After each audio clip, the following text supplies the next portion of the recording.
안녕하세요. 책 읽기 좋은 날 여운입니다. 사람은 80세를 기준으로 만 34세, 만 60세, 만 78세에 급속하게 늙는다고 합니다. 그런데 나이가 들어도 젊어 보이는 사람이 있습니다. 설사 아파서 병원을 찾아도 다른 환자들보다 빠르게 건강 상태를 회복합니다.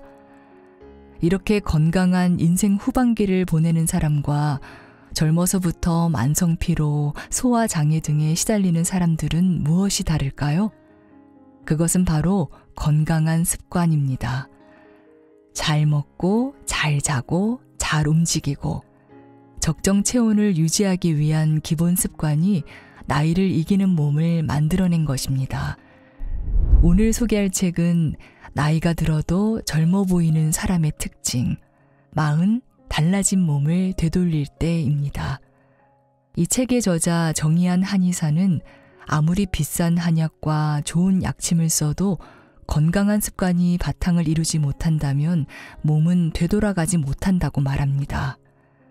책에서는 나이 들어서 달라진 몸을 되돌리는 3가지 원칙, 나이 들어서 생기는 통증의 원인과 배속 노화, 기후위기 시대의 새로운 건강 습관, 불편한 식사가 오래 간다 등 몸속부터 바로 세우는 건강한 습관을 만드는 다양한 정보를 알려주고 있습니다. 우리는 나이가 들어서 아픈 게 아니고 몸을 움직이지 않고 잘못된 식습관 때문에 병드는 것입니다. 이제 달라진 몸을 되돌려야 합니다. 지금이 건강을 챙기기에 가장 빠른 때입니다. 자, 그럼 지금부터 잠시 책 속으로 들어가 보겠습니다. 오늘도 책 읽기 좋은 날과 함께 좋은 시간 보내세요.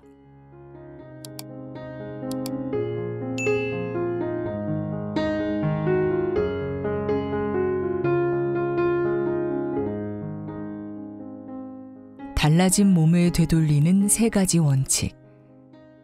최근 들어 항노화, 더 나아가 역노화 효과를 나타내는 물질을 발견했다는 논문이 계속 발표되고 있지만 임상시험까지 진행해서 확실한 효과를 입증한 연구는 거의 없습니다. 오히려 연구가 진행될수록 건강하게 먹고 잘 자고 긍정적으로 생각하며 적당히 운동하고 잘 쉬고 원만한 성생활을 하면서 자연의 순리대로 사는 것이 자율신경계의 균형을 유지하면서 노화를 지연시키는 효과적인 처방으로 확인되고 있습니다. 결국 신진대사를 원활하게 하고 면역력을 높이며 정신적으로 활력을 유지하는 것이 노화의 진행 속도를 늦추는 최선의 방법입니다. 그리고 이를 위한 최고의 처방은 소식, 운동, 체온 조절입니다. 적게 먹고. 진료실에서 만난 환자들은 어떤 음식을 먹어야 하는지 가장 많이 묻습니다. 그러나 좋은 음식을 찾아서 먹는 것보다 더 중요한 것은 어떤 음식을 어떻게 먹을지 결정하는 것입니다. 적게 먹는 것은 장수식단에서 변하지 않는 원칙입니다. 장수하는 사람들이 많은 지역을 블루존이라고 합니다. 이 블루존에 사는 사람들에게서는 몇몇 공통적인 습관이 발견되었는데 그중 하나가 바로 적게 먹는 소식이었습니다. 소식은 몸 안의 독소를 없애고 자율신경계를 회복하기 위한 디톡스 식단의 기본이기도 합니다. 과식하면 몸이 무거워지고 오장육부가 지칩니다. 또 혈액이 탁해지고 활성산소를 늘려 노화가 촉진됩니다. 소식하면 소화작용에서 발생하는 활성산소가 줄어들고 몸은 가볍고 혈액은 맑아지는 효과가 있습니다.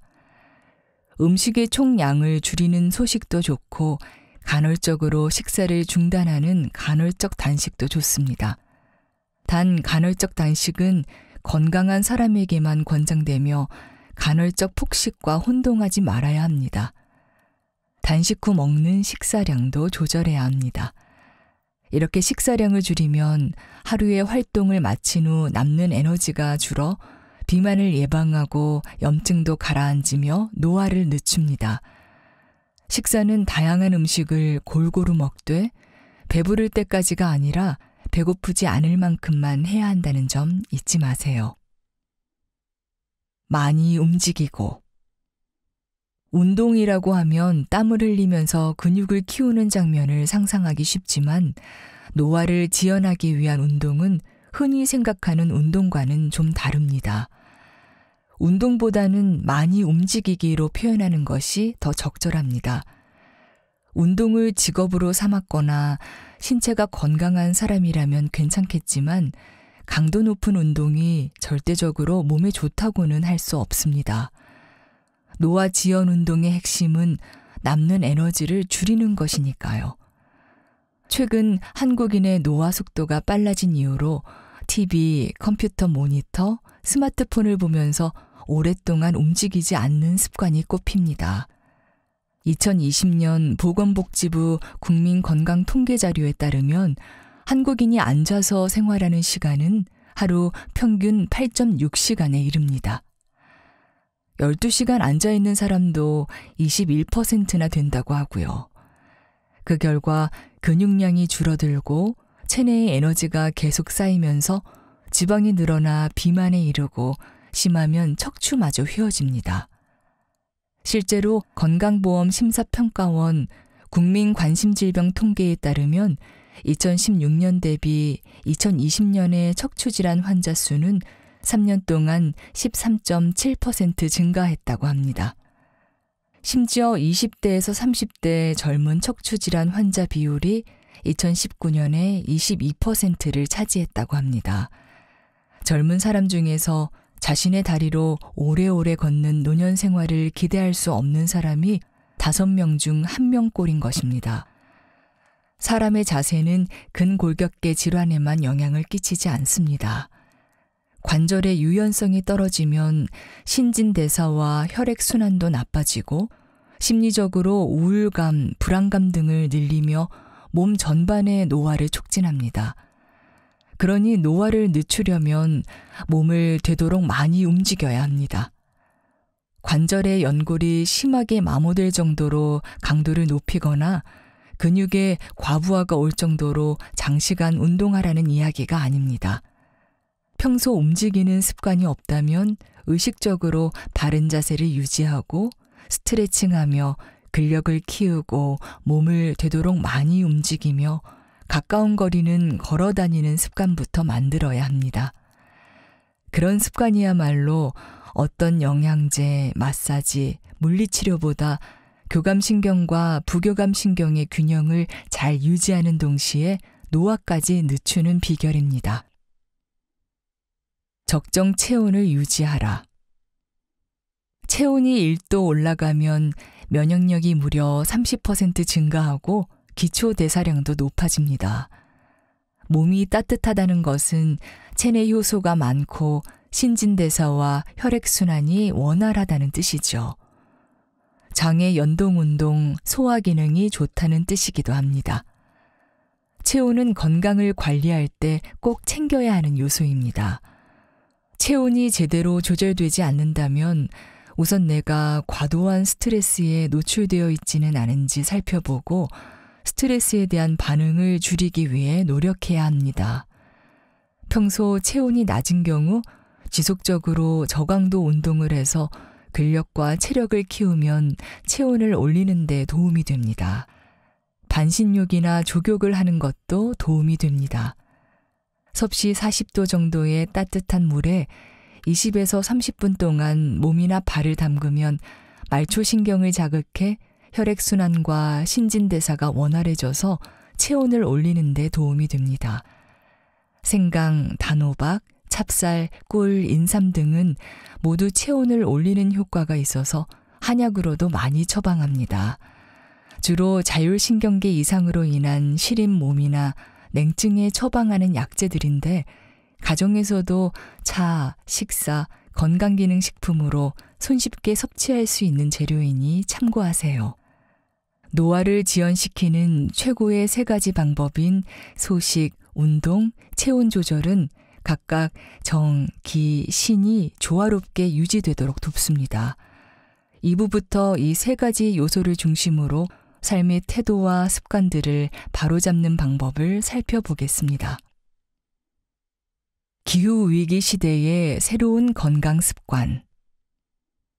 건강을 잘 관리하기 위해서는 반드시 줄여야 하는 것과 늘려야 하는 것이 있습니다. 줄일수록 좋은 것은 식사량, 인스턴트 식품, 미세 플라스틱, 식품 첨가물, 글루텐, 유전자 조작 식품, 집착과 걱정입니다. 늘릴수록 좋은 것은 발효식품, 장내 유익균, 면역력, 수면시간, 근력, 뇌력, 운동, 좋은 유대관계를 맺고 있는 주변 사람들입니다. 이러한 기본 원칙들을 이야기하기 전에 사람들이 많은 관심을 갖는 미세 플라스틱에 대해 먼저 이야기하고자 합니다. 지름 5mm 이하의 작은 플라스틱인 미세 플라스틱을 한 사람이 일주일 동안 신용카드 한 장 분량인 5g을 먹는다는 기사를 보았나요? 사람의 혈액에서도 1마이크로미터 이하의 미세 플라스틱인 나노 플라스틱이 검출되었다고 합니다. 다시 말해 미세 플라스틱이 장기들의 막과 세포막을 뚫고 다니며 혈액 속을 이동한다는 뜻입니다. 이런 사실이 확인된 후 지금까지 원인을 알 수 없었던 다양한 질병과 미세 플라스틱의 연관성이 속속 드러나고 있습니다. 여기에서는 미세 플라스틱이 우리 건강, 특히 여성 건강에 미치는 영향에 대해 이야기하겠습니다. 인체에 얼마나 유해할까? 플라스틱을 먹고 싶어서 먹는 사람은 없습니다. 하지만 육지에서 강과 바다로 떠내려간 플라스틱 쓰레기가 잘게 부서져 떠돌다가 플랑크톤을 비롯한 각종 바다 생물이 삼키거나 물에 섞여서 우리도 모르는 사이에 플라스틱을 먹게 됩니다. 합성 섬유로 만든 옷 한 벌을 세탁할 때마다 약 1900개 이상의 미세 플라스틱 조각이 나온다고 합니다.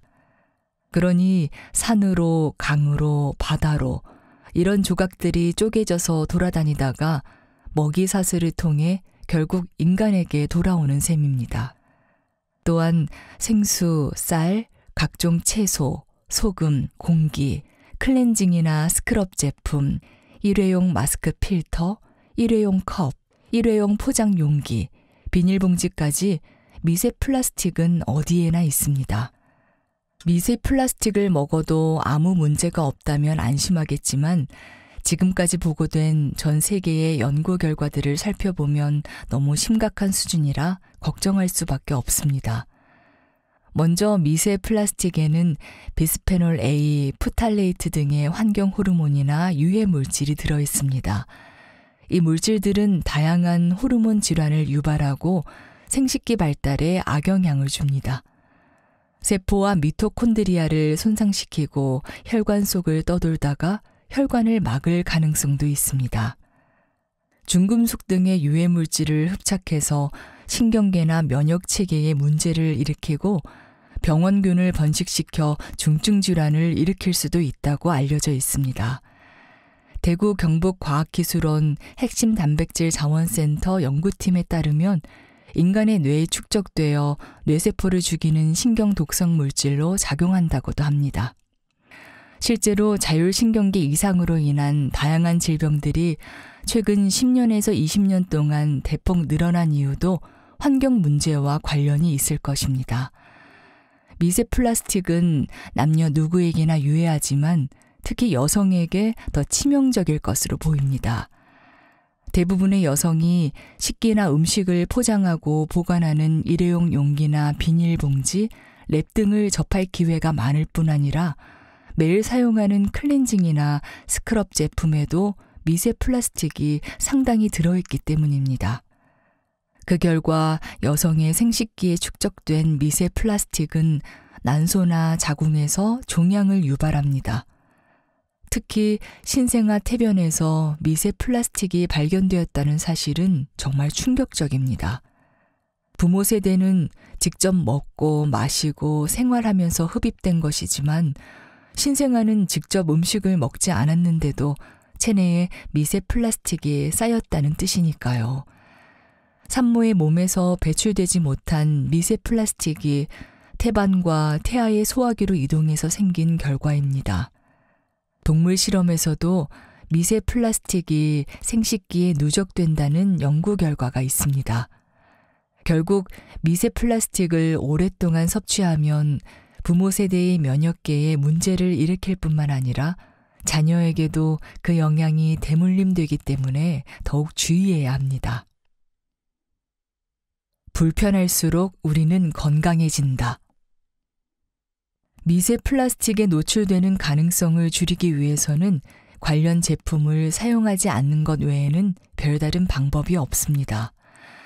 화학 섬유로 만든 옷을 입지 않고 플라스틱 병에 담긴 생수보다는 정수기 물이나 직접 끓인 물을 마시며 일회용 컵보다는 머그잔이나 유리잔을 사용하고 비닐이나 플라스틱 포장 용기보다는 유리 또는 스테인리스 용기를 사용하는 등 일상생활 전반에서 플라스틱 사용을 줄일 수 있도록 습관을 바꿔야 합니다.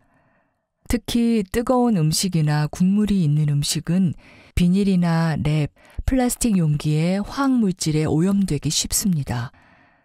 해산물 중 조개류는 30분 이상 해감하고 미역이나 다시마 종류는 2번 이상 씻어서 먹으면 미세 플라스틱 섭취를 줄일 수 있습니다. 조심해야 할 것들이 늘어나면 피곤함이 배가 됩니다. 하지만 삶의 질을 높이는 건강은 장기적으로 일상생활 전반에서 건강한 습관을 유지할 때 비로소 이루어집니다. 60대에서 70대의 건강한 생활은 30, 40대부터 20, 30년 넘게 관리한 결과인 것이지요. 그러니 의식적으로 미세 플라스틱 사용을 줄이는 생활 방식 역시 습관으로 만들어 봅시다.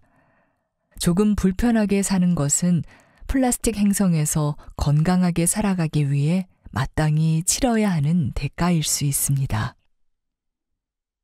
나도 모르게 진행되는 배송 노화. 대한민국 35세 이상 여성의 절반에게 자궁근종이 있다는 사실을 알고 있나요? 자궁근종은 자궁근육세포가 비정상적으로 증식해 발생하는 양성종양으로 20에서 40대 가임기 여성에게서 매우 흔하게 발생합니다. 특히 35살 이상 여성의 40~50%가 자궁근종으로 인한 통증을 경험한다고 알려져 있습니다. 자궁근종은 초경을 빨리 할수록 출산을 늦게 할수록 발생률이 높습니다. 과거에 비해 우리나라 여성들의 초경 연령은 빨라지고 결혼과 출산 연령은 늦어지며 임신과 출산 횟수도 엄청나게 줄어들었습니다. 그 결과 원래는 40, 50대의 중년 여성에게서 주로 발병하던 자궁근종이 2020년대에 들어서면서 20, 30대 발병률이 급격하게 높아져 그 숫자가 12만 명이 넘는다고 합니다. 2017년에는 약 8만 4천 명이었는데 5, 6년 만에 40%가 넘게 늘어난 것입니다. 여성에게 자궁은 제2의 심장이라 할 정도로 중요한 기관입니다. 이번에는 여성 노화를 촉진하는 여성 질병, 그 중에서도 대다수의 여성에게서 발병하는 자궁근종에 대해 이야기하겠습니다. 자궁근종도 노화의 결과. 자궁은 단순히 임신을 하기 위해 필요한 생식기관일까요? 월경은 임신이 되지 않은 상태임을 보여주는 생리적인 현상이지만 여기에는 그보다 훨씬 더 중요한 의미가 있습니다. 월경의 주기와 출혈의 상태가 여성의 전반적인 몸 상태를 알려주는 바로미터이기 때문입니다. 한의학에서는 가임기 여성을 진찰할 때 어떤 병증이든 기본적으로 월경 주기와 월경량, 월경통, 월경전 증후군 등을 꼼꼼히 확인합니다. 여성은 월경 중과 그 전후로 불안, 긴장, 초조감, 우울감, 분노, 피로 등을 느낍니다. 체내에 축적된 수분량과 전해질에도 변화가 생겨 몸이 붓거나 복부가 팽만되고 잘 잠들지 못하거나 체중이 증가하며 식욕이 변화하기도 합니다. 개인별 건강 상태에 따라 심한 경우에는 어지럽고 손발이 떨리거나 감각 이상을 느낄 수도 있습니다. 이런 변화가 일어나는 원인은 바로 자율신경계로 조절되는 여성 호르몬의 다양한 작용 때문입니다. 그런데 자율신경계 균형이 깨지면 월경의 주기와 양이 바로 변화합니다. 주기가 바뀌고 양이 급격하게 줄거나 많아지며 심지어 월경을 하지 않기도 합니다. 물론 자율신경계 교란과 상관없는 질병의 증상일 수 있으니 당연히 병원에서 검사를 받고 전문의와 상의하는 것이 좋습니다. 한의학에서는 무월경, 과다월경의 원인을 자율신경계 문제로 봅니다. 따라서 이런 증상에는 대사순환을 돕고 자율신경계 균형을 회복하는 한약을 처방하고 신진대사를 촉진하며 면역력을 되살리는 약침을 시술합니다. 이런 월경의 변화를 토대로 추측해 볼 수 있는 대표 질병이 바로 자궁근종입니다. 자궁근종을 단순히 자궁 근육에 종양이 생긴 것이라고 생각할 수도 있습니다. 하지만 자궁근종 자체만으로도 유산, 난임, 불임, 과다월경, 부정출혈, 빈뇨, 변비, 심한 월경통, 골반 통증, 탈모, 기미, 빈혈 등이 생길 수 있습니다. 그리고 자궁근종 때문에 불가피하게 자궁과 난소를 적출하면 여성 호르몬 분비에 불균형이 생겨서 우울, 위축감, 안면 홍조, 피부 노화, 불면증, 골다공증 등이 발생하기 쉽습니다. 한마디로 삶의 질이 형편없이 낮아질 수 있는 것입니다. 그런데 과거에 비해 왜 이렇게 자궁 근육에 종양이 잘 생기게 된 걸까요? 자궁근종의 발생 원인은 명확하게 밝혀지지 않았습니다만 2030 젊은 여성들에게 흔히 발생하는 질병이 되었다는 사실로 몇 가지 원인을 추측할 수 있습니다. 앞에서도 이야기했듯이 초경 연령이 빨라지고 출산 연령이 늦어지면서 생기는 여성 호르몬 분비의 불균형도 원인일 것입니다. 하지만 제가 지금껏 진료실에서 만나본 자궁근종 환자들은 정신적, 육체적으로 무척 지쳐 있었습니다. 가임기 여성들의 사회생활 범위가 과거에 비해 넓어지긴 했지만 여전히 사회 분위기는 가부장적이고 여성은 가정과 직장을 동시에 관리해야 하는 부담을 갖고 있습니다. 그 결과 자기 몸을 제대로 돌보지 못한 채 환경 호르몬에 계속 노출되고 잘못된 식습관이 자리 잡으면서 체내 노화의 속도가 점차 빨라진 것이죠.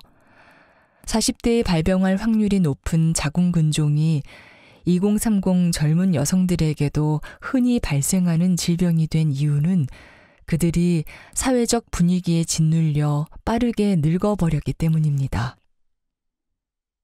자궁 관리가 삶의 결정적 차이를 만든다. 과거에는 자궁근종으로 진단받으면 자궁 적출술을 진지하게 고민했지만 지금은 너무나 흔한 질병이 되었고 근종만 제거하는 시술도 흔히 이루어집니다. 하지만 배 속에서 일어나는 일이라 크게 신경 쓰지 않고 살다 보면 근종이 자궁 속으로 파고들어 심각한 과다출혈이 발생하면서 급히 자궁을 적출해야 할 수도 있습니다. 20대부터 생기기 시작한 자궁 근종이 40 이후에 크기가 점차 커져 일상생활이 불편해지기도 합니다.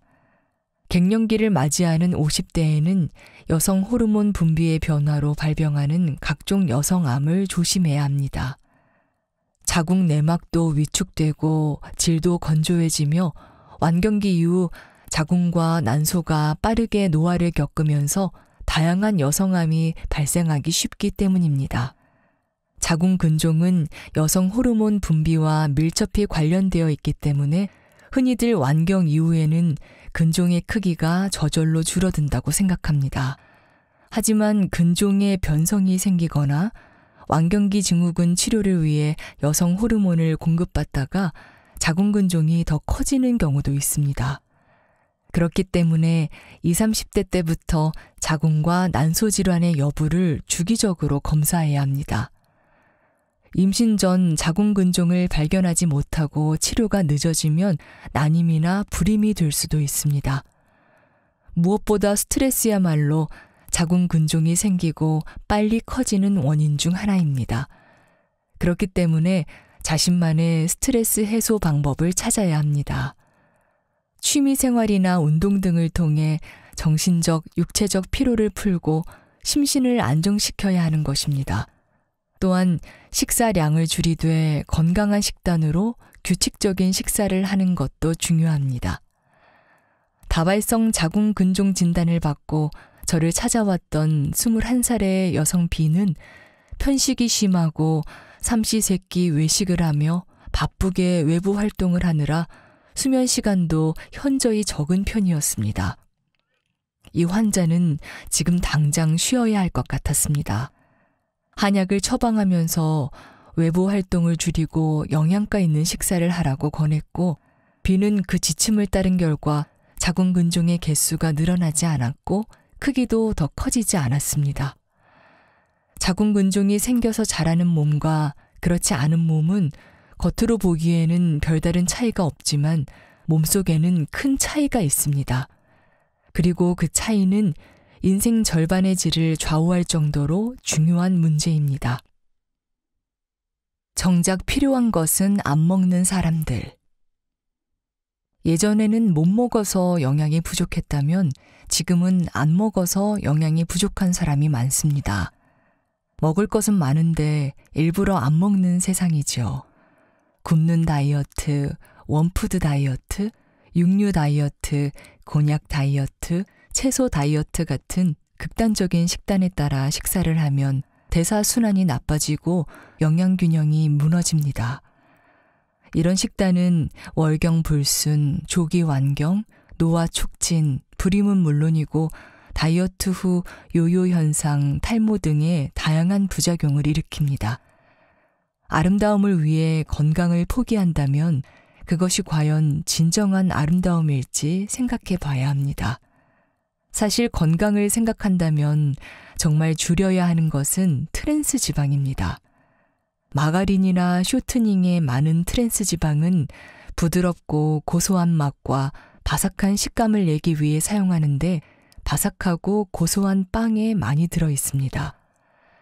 빵을 먹을 때 트랜스 지방을 피하고 싶다면 거칠고 딱딱한 빵을 골라 먹어야 하겠지만 빵을 적게 먹는 것이 가장 좋겠지요. 시중에 판매되고 있는 각종 과자에도 트랜스 지방이 듬뿍 들어 있습니다. 다이어트에 안 좋다고 막상 먹어야 하는 지방은 먹지 않으면서 설탕을 넣지 않았다고 광고하는 콜라, 과자 등을 즐기는 것이 건강에 더 나쁩니다. 튀긴 음식도 마찬가지입니다. 기름을 재활용할수록 고온으로 가열할수록 트랜스 지방이 많이 나오므로 밖에서 사 먹는 튀긴 음식은 건강에 매우 좋지 않습니다. 반대로 너무 많이 먹는 사람도 있습니다. 평소 인스턴트 음식과 육류만 먹는 사람, 운동하지 않는 사람, 식사를 제때 챙겨 먹지 않거나 부실하게 먹는 사람 중에서 오히려 건강기능식품에는 관심이 많은 경우가 있습니다.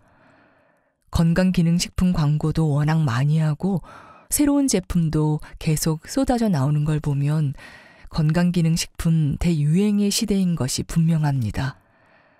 환자들에게서 매일 최소 3가지에서 많으면 10가지 이상의 건강기능식품을 복용한다는 이야기를 들을 수 있으니까요.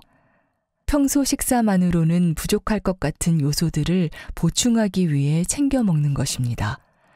그런데 약 처방을 할 때 환자가 복용하고 있는 약과 건강기능식품을 확인해 보면 중복되는 성분이 너무 많은 것도 문제지만 너무 많은 종류의 건강기능식품을 챙겨 먹는 것도 심각한 문제입니다.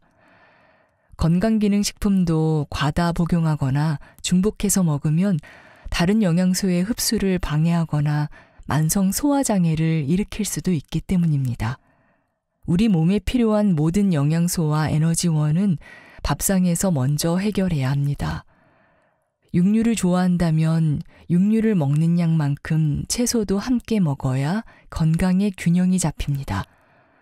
식사를 제때 제대로 챙겨 먹고 나서 충실한 식사로도 보충할 수 없는 필수 요소 정도만 건강기능식품으로 보완하면 됩니다. 무엇을 어떻게 먹어야 할까?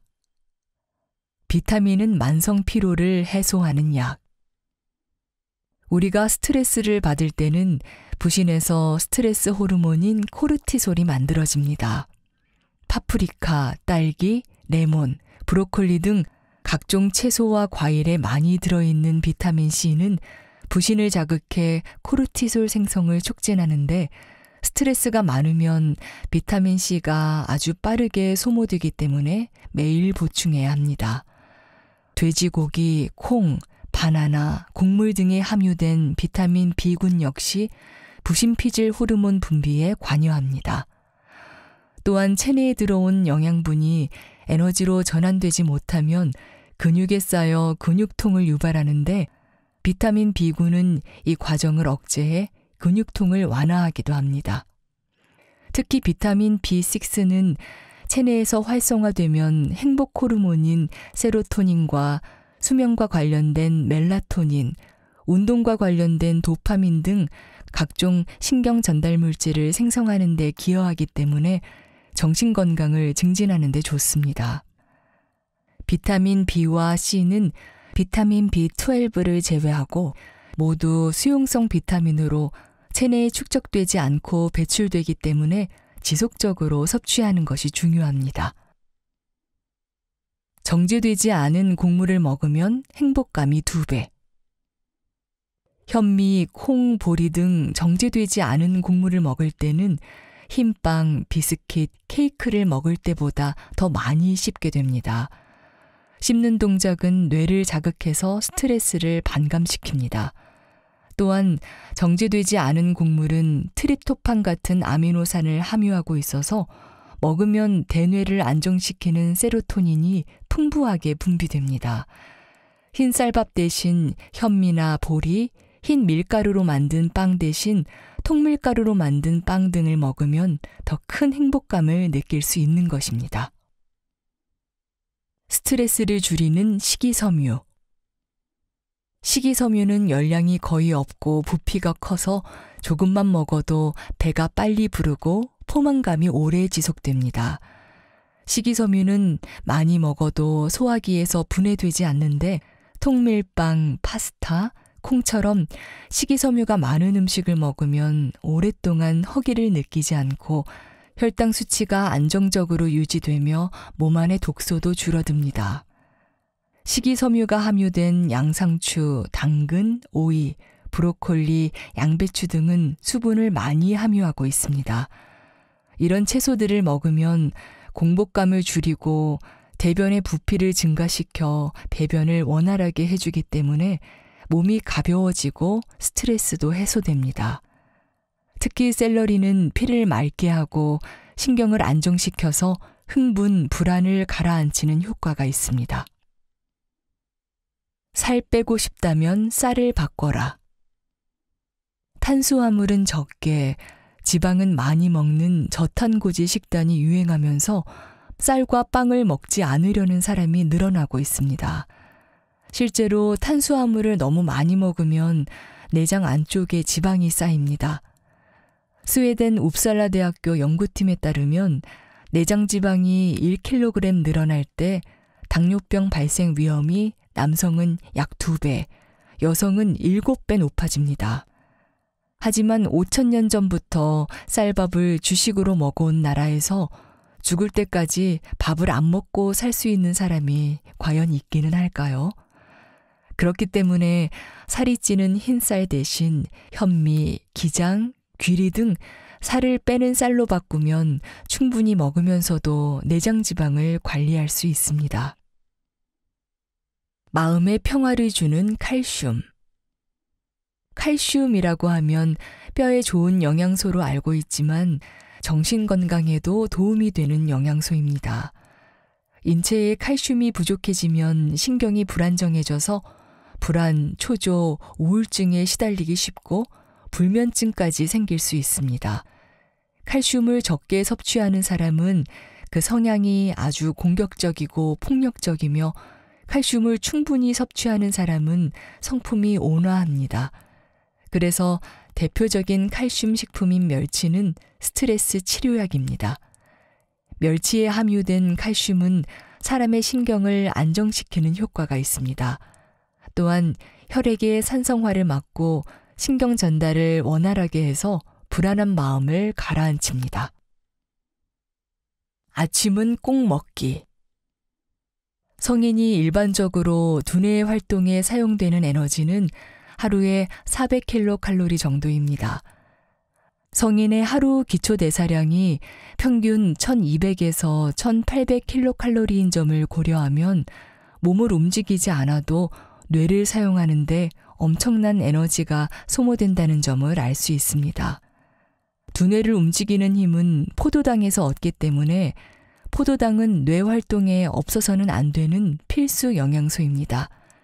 그래서 규칙적으로 적절히 당분을 섭취해야 두뇌가 제대로 활동할 수 있습니다. 하지만 저녁 식사 후부터 다음날 아침 식사 전까지 이미 에너지가 부족한 상태인데 아침 식사를 하지 않으면 오전 시간 동안 체내 활동이 원활하게 이루어지지 않습니다. 특히 포도당이 가장 많이 필요한 뇌의 활동력이 떨어져서 정신적인 활동이 둔해집니다. 실제로 아침 식사를 거르는 사람들은 집중력이 낮고 신경질적이며 문제 해결 능력이 떨어진다는 연구 결과가 있습니다. 특히 오전 8시에는 스트레스 호르몬으로 불리는 코르티솔이 하루 중 가장 많이 분비되기 때문에 교감신경이 항진되어 있는 사람에게는 가장 힘든 시간입니다. 따라서 아침 식사를 해야 신체 리듬을 바로잡고 자율신경계를 회복할 수 있습니다. 게다가 아침밥을 먹지 않으면 뇌하수체의 식욕 중추가 흥분 상태를 유지하고 감정 중추에도 영향을 끼칩니다. 그러면 정서적으로 초조하고 불안하며 만성적으로 피로한 상태가 지속됩니다. 식욕을 촉진하는 호르몬 역시 더 많이 분비되고 점심, 저녁에 과식을 하게 됩니다. 우리 몸은 다음날 아침에 찾아올 굶주림에 대비해 조금이라도 더 열량을 비축해 두는데 이때 남은 영양분이 피하 지방으로 몸에 축적됩니다. 실제로 진료실을 찾아오는 환자 중 체중 때문에 고민하는 환자의 대부분에게는 아침 식사를 거르는 습관이 있었습니다. 다만 아침 식사로 초콜릿 음료처럼 단순하게 당질만 많이 함유된 음식은 좋지 않습니다. 이런 음식은 일시적으로 포도당 농도를 높여서 뇌 활동을 도와주기는 하지만 뒤따라 분비되는 인슐린이 포도당을 빠르게 근육으로 이동시켜서 혈당을 급격히 끌어내리기 때문에 피로감을 더 많이 느끼게 됩니다. 하루 한 끼는 자연식으로.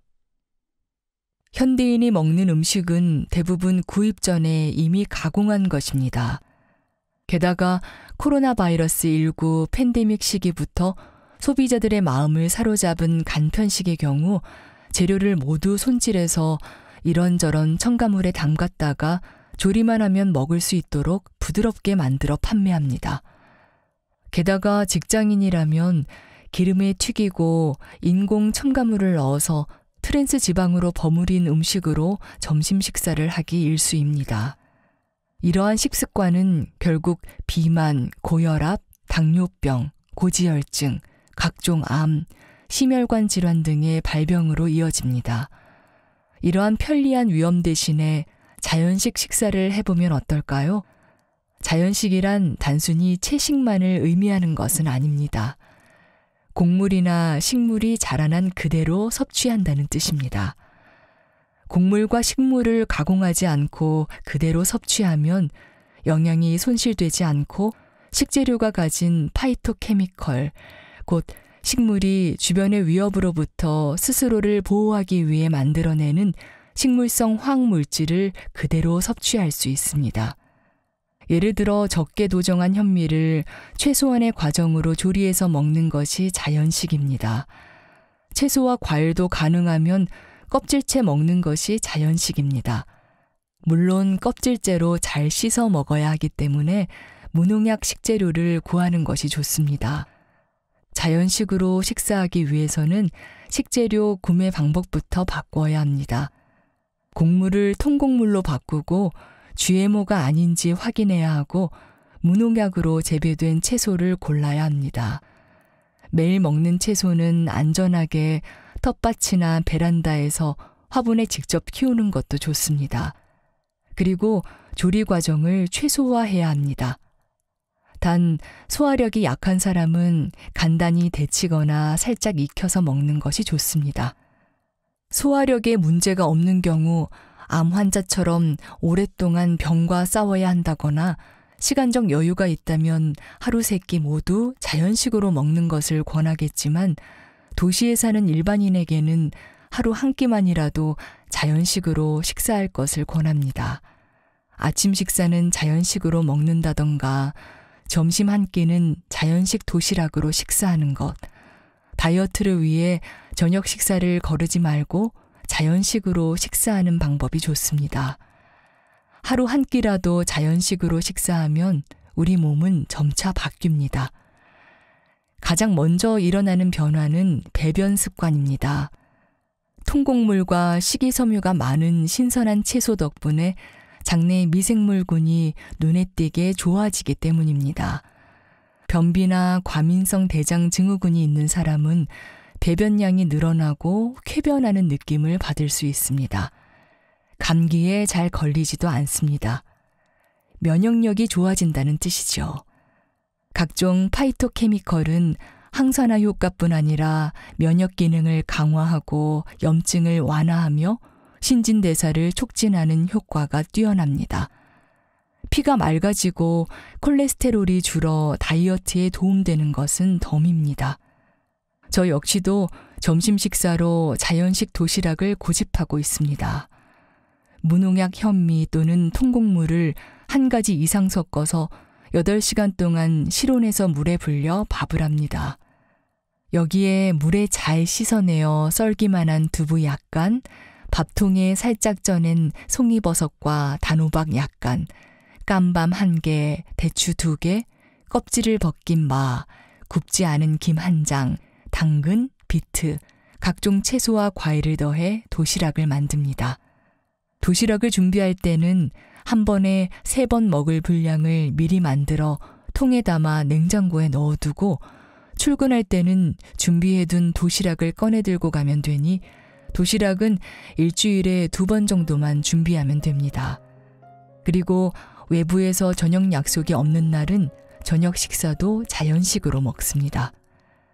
밥상을 먼저 바로잡지 않으면 질병은 치료할 수 없습니다.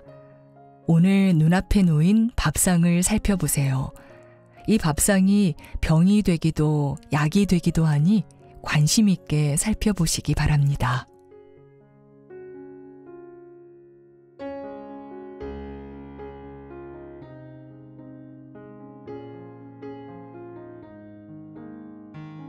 책 읽기 좋은 날 오늘은 여기까지입니다.